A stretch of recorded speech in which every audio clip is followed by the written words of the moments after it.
Apple finally made some changes. The new iPhone 17 Pro has a unibody aluminum housing, and although it looks really cool from the outside, what about the inside? Previous Pro model iPhones were actually decently reparable because they allowed us to open them from the back and not have to risk breaking the front screen anymore. But with these new iPhones, that risk is probably back. What Apple failed to mention though is that this is actually the thickest Pro model iPhone yet. And that makes me wonder, what else did Apple fail to mention, and why did they make this so thick compared to past models? Let's tear it down and find out. And this is it. We finally have the iPhone 17 Pro Max. This phone is gorgeous. I know some people don't like it, but I absolutely love it. I think making the back glass cutout is a smart move because back glass breaks so often, and this should prevent that. Up top we have what looks to be an antenna bar, which I didn't hear anyone talking about. The orange color looks absolutely phenomenal, and I absolutely had to make sure I got my hands on this one. I want to give a special shout out to Connected for helping us get our hands on this, because it was kind of hard to get this color, but they helped us make it happen. If you guys didn't know, this is actually the first iPhone to ever have water in it, and by water I mean a vapor chamber. That's never really been seen before in an iPhone, but I want to see what else is in this one, so let's go ahead and unscrew those two pentalobe screws at the bottom. You can also see the model number inside the charging port. It's there on most new iPhones. The first thing we're gonna do is take a look at this back glass window and see if it's even reparable, because I didn't expect Apple to completely ditch titanium for aluminum, and the EU actually gave this a better durability rating than last year, but this glass window can still break.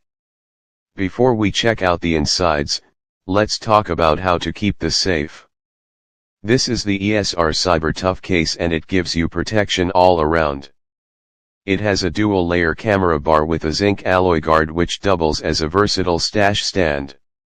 It adjusts from 15 to 69 degrees in both portrait and landscape, so watching YouTube on your phone is now hands-free. There's also no more dirty charging ports because you have a flap, and no more dirty speakers because you have a mesh. Pairing the case with ESR's UltraFit Armorite Pro screen protector, which is made from the same Corning glass that Apple's trusted from the very beginning, you get a clear anti-reflective coating and 10 times the impact absorption compared to generic screen protectors, which means you can drop your new phone from 23 feet and not have a scratch. The case also comes with MagSafe magnets that are twice as strong as the average case, so your wallet, charger, or stand stays locked in at all times. With how expensive new iPhones are to fix, trust me, I would know you want to protect them. Click the link in the now back to video. Now it's time to answer the biggest question I have. Is this glass window reparable? Is it even removable? Let's find out. We'll put it in our clamp. This phone is huge, barely fits in the clamp. Now we can attach our suction cup. We'll apply some heat. The back glass window is actually ceramic shield 1 while the front screen is ceramic shield 2, so it's slightly less durable. And it looks like the glass is lifting slightly, which is a great sign. Let's see if we can fully get it off. We'll apply some alcohol to a plastic prying card and slice that in there. Hopefully we're not slicing any flex cables because I have no idea where they are. So far so good. The back glass is almost completely off, and now we can go ahead and never mind there is a flex cable. We'll remove it from the clamp and open it up. Damn, okay, that is about what I was expecting. So we have some adhesive around the perimeter here that's holding down the back glass, and on the back glass we actually do have the MagSafe magnets over here. We have the wireless charging coil, and then we have 2 screw holes down here for the pentalobe screws. This back glass is fully replaceable and removable, which is amazing. To remove the back glass though, we have to unscrew this little screw down here and remove this guy, and then we can just go ahead and disconnect it. And just like that, the back glass is removed. You can easily replace this and easily fix this. I really like this design. I think Apple should have done this from the start. Back glass was a huge pain for everyone, but that problem is solved. Using our magnet paper we can check out the MagSafe layout, and I actually noticed something a little strange this year. So if you put this on the back glass you can see there's not one opening but there's actually two. I haven't seen this before and I'm not entirely sure why it's like this. If you guys know, drop a comment below. We're off to a great start with the removable back glass. I am kind of upset that the phone doesn't open up from the back anymore, but at least this is reparable. Let's get our clamp back and put that on the front screen. The clamp does have a cutout here. Hopefully it works with the iPhone 17 Pro Max, and it does. Nice. So we're just going to do the same thing. Place a suction cup down here. So far it looks like the iPhone 17 Pro's internals are completely redesigned, which is honestly what I expected. Now we'll apply some isopropyl alcohol and the screen just pops right out. Before I fully open this, around the perimeter of the display here you can see that there's the silicone texture. It's actually the frame, and they used to have plastic here which used to separate, making it harder to remove. I also think that this helps with water resistance, so it's a cool addition. The display is now coming up. We're going to remove the clamp and we'll try and wiggle the display off. I did get a sneak peek and this thing looks nothing like last year's. Open it up. What the hell are those Torx screws? Damn. Apple changed pretty much everything this year. There's a lot to look at here, but we'll start off from the bottom. So down here we have the loudspeaker obviously, but it looks like there's like a missing screw there. I don't exactly know what's going on. The elephant in the room this year though is obviously this giant metal shield.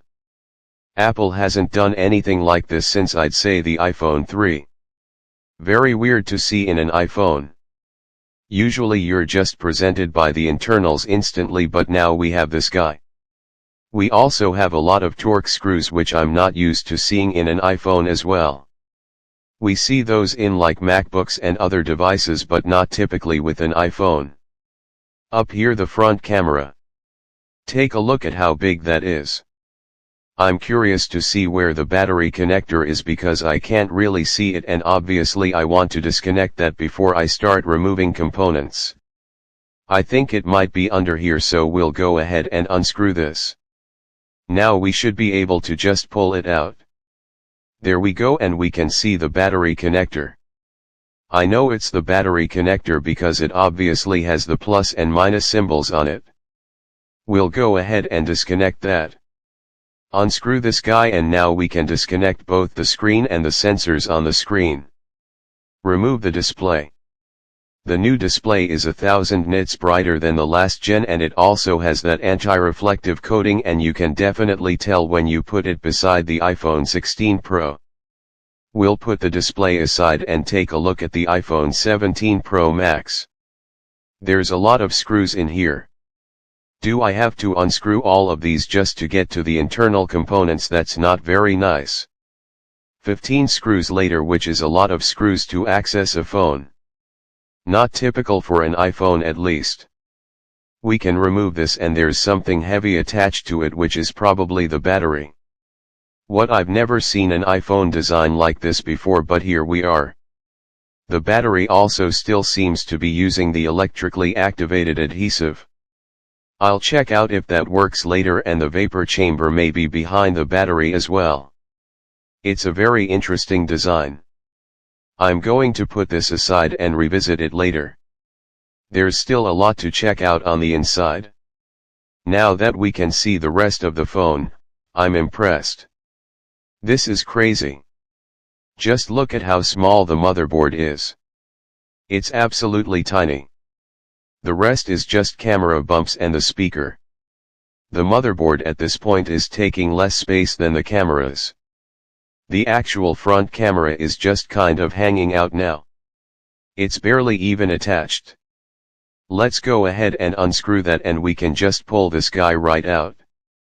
The front camera this year is actually 18 megapixels and it's absolutely massive. It's perfect for taking pictures in both portrait and landscape mode, which is a huge plus, and I hope other phone brands actually copy this because I really like it. We'll remove the earpiece speaker now, which is getting bigger and bigger every year. It's almost as big as the bottom loudspeaker. The earpiece speaker's audio is channeled through the housing which comes out over here, and as you can see there's no real speaker mesh. The mesh is almost non-existent. There's some teeth up here and the screen also doesn't have a mesh, so I'm worried about debris and dust building up in there, but the hole to get there is pretty small and if water enters it'll only stay inside the channel. It won't go in the actual device. We'll hit it with an unscrew just like that. No adhesive, nothing. The speaker just goes right into that channel and the rubber gasket provides the seal that's required to keep this water resistant. It's actually kind of cool. Let's continue on with the rear cameras, which have more torque screws. I don't know why Apple introduced these. You have to carry 3 different types of screwdrivers, probably 4 because I'm not even done tearing this phone down. There was a downside to having the phone open up from the back, and you're about to see what it is in just a second. Now we could just pull up on the cameras. These are absolutely massive. So the downside to opening up a phone from the back is that the cameras were exposed right away, and once they get dirty they're very hard to clean. The cameras this year are all 48 megapixels and they're all fusion cameras. This is the ultra-wide camera, this is the main camera, and this is the telephoto camera. We'll put this guy aside. Let's get that motherboard removed, and it looks like there's a bunch of Phillips screws mixed with tri-screws here, and the board is now free. You can see there's 2 connectors coming out of the board, which is another thing I'm not used to seeing. Over here we have the NAND, which is a storage. This is the 512 GB version. It has 12 GB of RAM this year for Apple's intelligence, and this board houses the A19 Pro chip, which is obviously Apple's fastest chip ever. It's always Apple's fastest chip in case you missed the memo. On the right here we likely have the NFC chip, and on the left here we have the LiDAR, which is hiding under this little spacer. Up here we have the flash, which is hiding under a flex cable. These are likely for the antennas. We have a plastic spacer where the SIM tray would be, but it's probably just to keep the battery in place. There is still extra battery. You're still getting more technically. Speaking of the battery, I still have to take a look at that and the vapor chamber. I'm gonna cut that open and drink the water inside maybe. This iPhone probably has the most screws ever in any iPhone, but it also probably has the least amount of adhesive in any iPhone. The loudspeaker and earpiece speakers are huge in this device, and I'm sure the audio sounds pretty good as well. Something that's very important in a phone is how easy it is to replace your charging port, but Apple for some reason decided to make it much harder this year. The Taptic engine is now free. This is the thing that makes your phone go brrr. After an insane amount of screws later, we can finally remove the charging port. This phone charges from 0 to 50% in just 20 minutes, and on the back of this port it seems like we have the 5G antenna. Now it's time to remove the battery and get a closer look at that vapor chamber. The battery also has the electrically activated adhesive. For some reason though we couldn't get it to release, so we just did the pride of shame. This is a 19.988 Wh battery or a 5112 mAh battery.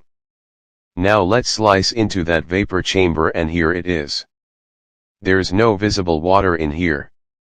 They only put trace amounts of deionized water, but it's always crazy how accurate the renders are in the keynote. All in all, this phone was very interesting. Apple did a lot of things for the first time with this device, but from a repairability standpoint I hate the new layout and interior design. It feels very un-Apple-like. They used an insane amount of screws but a lot less adhesive, which both complicates and simplifies repairs. It's gonna take quite a while to do pretty much any repairs in this device, but you still can, so it is technically reparable. I'm definitely not a huge fan of this layout, but I hope the iPhone Air will make up for it.